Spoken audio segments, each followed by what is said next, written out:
Hello everybody, and welcome back to another video. Today, I have with me the brand new 2023 freshly redesigned BMW X1. This is one of the first ones my dealership has actually ended up receiving, and this one is finished in Portimao Blue, which is a new color for the X1, and it looks absolutely stunning in it as well. So this is the M Sport model, which means that it's going to get some extra things that the other ones don't necessarily get. Typically, these come in 3 different trims. So they have the regular base trim, and then they also have the X-Line trim, which changes out the mirror caps to be silver, and then it also makes the front end grills a little bit more pronounced, and then changes a little bit of the side profile as well on the side of the vehicle, kind of that lower door line area by the rocker panels. New for this design has BMW's new door handle design, which is kind of silly. I don't like them much at all. They're very annoying. They're not very good to grab. And I'm a rock climber, so like I should be able to grab it, and like this is no bueno. No me gusta. And then the front M Sport grille design does look really cool. This does have the actuated grills, so those are going to open up under full acceleration. And you do have the new headlight design. BMW's trending towards this inverted kind of halo look on a lot of their new cars. I don't know how to feel about it. The quality of this is definitely vastly superior to the last generation X1. Most things did remain the same. The chassis does feel a little bit different. Like they've done some minor tweaks to it, made it a little bit more comfortable. It drives about the same as far as turn-in ability, but we're going to do that all in a later portion of this video. As far as trunk room goes, it's very, very satisfactory. Tons of trunk room and everything like that back here. You know, you could probably fit about 3 carry-ons if you laid them side to side. And then you've also got, this one has a spare tire. BMW's transitioning away from the run flat tires just due to customer complaints about how noisy they are and everything. So in the older one, you actually had a little storage compartment down here. You could have optioned it with a spare tire, but this one has the spare tire option from the factory just due to BMW kind of getting rid of the run flat tires. Run flat tires aren't an option anymore, which is good. And then you still got a little bit of storage area down here if you got anything that you're trying to hide or anything like that. Speaking of hide, you've also got this cool little thing. Most companies are putting these privacy covers in there. They can be easily removed. You just kind of drop some little pins here. It was the same on the last gen model. You do have automatic power closing trunk and a ability to lock it from the back as well. Upgraded are the cameras on this car. You've got 1080p cameras in the rear, up from I believe 720p on the last gen. And then another kind of interesting thing on this car as well is you do have these cool new taillight designs. The taillights that BMW's been coming out with recently are very, very interesting. At first it kind of looked like they were Lexus style, but they've come out with their own thing. They're putting a lot of these hexagon patterns to a lot of the new taillights, and I really, really like it. This car, as equipped, is at $45,000. The new base price is actually pretty much the same as the old one at $38,000 with a $995 destination fee. So under 40 grand for a subcompact, compact size SUV is pretty damn good in this economy. Inside, the interior got a massive, massive upgrade over the outgoing model. You've got a leatherette material up here on the doors. This has the M Sport trim, so you've got the blue stitching that runs along the door lines. New door handles that are actually nice. They're got this little carved out piece here. I think they're going to age well. The quality of the material feels good. The door actually doesn't have very much flex to it whenever you grab on it or anything like that, which is also a good thing. And this steering wheel is a huge difference on this new car as well. My hands are pretty big. My hands are, I'm 5'8", but I've got the same size hands as like a 6-foot person. And I feel like the steering wheel's a bit chunky. So people with smaller hands might not love it. You might not even notice the difference. But my problem with it is whenever you go to use the paddle shifters, you can't, dude, big hands, I still can, like, I'm just grabbing on the tip of the paddle shifter, and, you know, that's cool, but it's just, you know, if you're, it's not necessarily what this car is designed for. Most people that are looking at these aren't necessarily using the paddle shifters in their day-to-day driving, and they're just using this as a fantastic commuter car. They are actually getting rid of the paddle shifters on the non-M Sport models, so the fact that this has M Sport, that's why it has this wheel. And the paddle shifters in as well. With the M Sport package, you do also get this really neat looking M Sport wheel with the M logo on the bottom, and this really high quality, well braced steering wheel on the bottom there as well. The logos on the controls have changed quite substantially.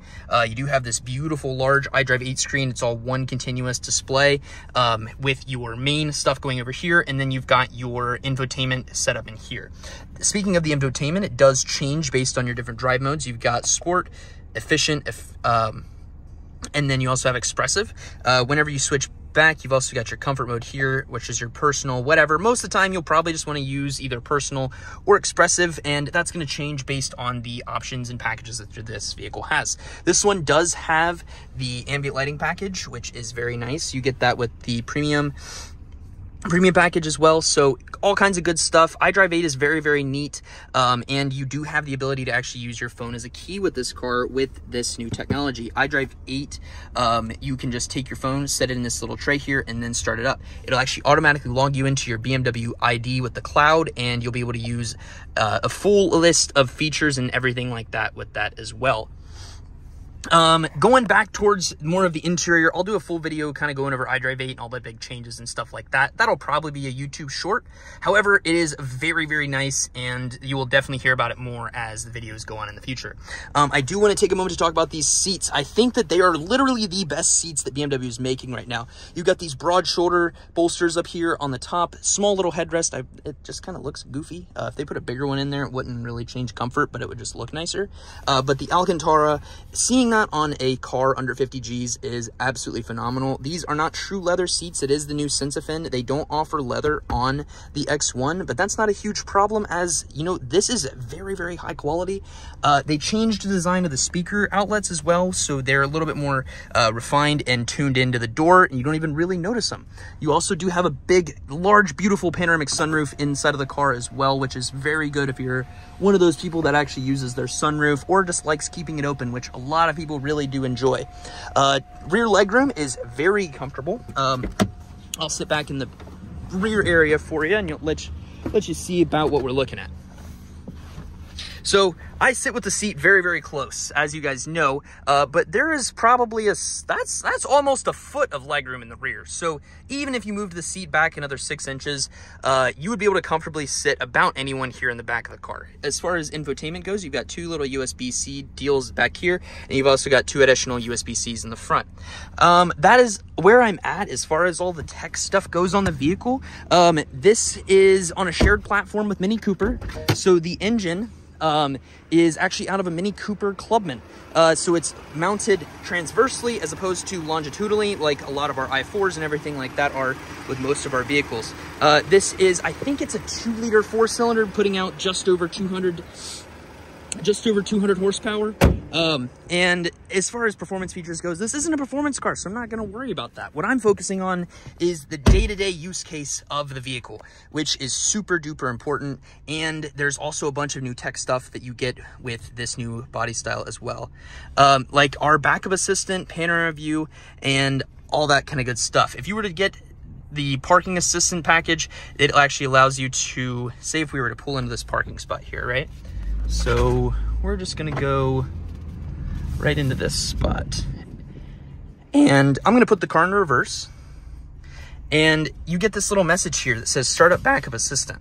So we'll click that, accept it on the steering wheel, and it automatically starts moving the wheel. At this point, you control the brake and the gas, and the car is just going to follow my exact steering inputs for the last 163 feet. It can go higher than that. I think it's up to about 300 feet total.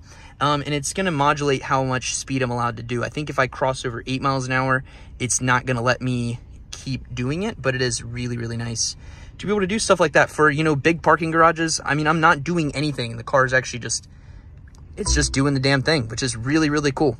All right, so X1, great technology, iDrive 8, all the good stuff that BMW's been coming out with. How about we take it for a quick spin, and I'll give you guys a quick summary on it. All right, so I was a little bit off on the horsepower figures on this car. It's 241 horsepower with a 0 to 60 in about 6.1 seconds.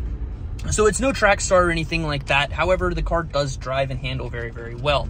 And one of the new features on the new body style of the X1 is the boost feature, which is similar to the 335IS that came out back in the early 2000s, early to late 2000s, like 2010, think of that. And you can actually put the turbos into overboost, which lets the car kind of go into a sprint function. I believe that the boost runs it for 30 seconds, and it makes the car go a lot faster. So we're going to put it in sport mode, and we're going to give that a try. As far as the turn-in abilities go, car drives really well. It's a small little nimble SUV, so it does well. The ride is comfortable being that it is an SUV, and it's just a good car. The window switches aren't the same as the last generation. They're pretty good. They're just different.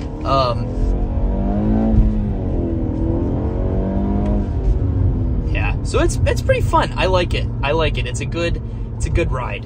Whenever you're trying to drive it sporty, it definitely knows what to do. And then a little like bing bang sound that we're hearing, that's the new that's the speed warning, because we were going a little bit over the speed limit. But yeah, the car is very nimble. It's very fun. 241 horsepower, so it's actually a little bit more powerful than the outgoing generation. So that's a positive factor for me. Sound is good, and then as far as fuel economy goes, you're in the upper 20s, low 30s for highway and combined. I think it's like 27 miles per gallon combined. So great quality vehicle, runs and drives great. 10 out of 10 BMW. You brought the X1 back to what it should have been, and brought it up to speed with all the other models that we're currently creating, which is great. Good job, BMW. Thank you guys for watching. If you guys liked this video, please consider liking and subscribing, and I'll see you guys next time. Deuces.